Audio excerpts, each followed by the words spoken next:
2024-25 کې نه په یو کال کې د 4 ارب 92 کروڑ چې کوم د ریکوري کړي ده ټیک شلو په دې کې د ادارې یعنی انټي کرپشن محکمې د کیش په شکل کې صرف 14 کروڑ 78 لاکھ روپۍ ریکور کړي دي باقی 4 ارب 69 کروڑ روپۍ چې کومې دي دا د اداره داوا کوي چې ما د زمکې د خلکو ریکور کړي دي زه چې کله مونږه د زمکې وایو نو د زمکې بازیابي په بنیادی توګه باندې دا د ضلعي انتظامیه کار دی او دا سوال د انټي کرپشن د ډایرکټر ته ما کې خود هغه ماته وی چې ضلعي انتظامیه کار نه کوي ضلعي انتظامیه کې کولای نو خلک به مونږ ته نه راتللې زمونږ په مضبوطو پرچو کې یو پرچه چې کومه ده هغه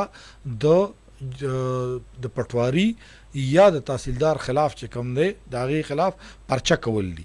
نغوی چې په دې کې 511 کنال چې کوم دی دا هغه ځمکه ده کوم چې په سوات په علاقې په بحرین کې ده د حیرانتۍ خبره دا ده نیب وی دا ځمکه اصل کې ما ریکور کړې ده انټي کرپشن اصل کې وی دا ځمکه ما ریکور کړې ده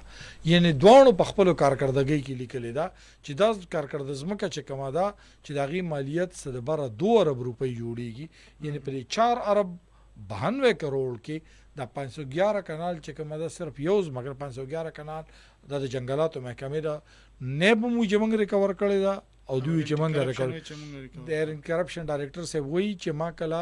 دا وکړو نو هغوی چې نیب ولې د دې نه مخکې دا کارونه نه کول نو هغوی چې د هغوی د 2018 کې انکوایري شروع کړې نیب وایي چې دې سره د انټي کرپشن اډو څه کار نشته دی موږ انکوایري شروع کړې وه په انکوایري باندې موږ سره د بره چې کوم دی 2000 کنال ځمکه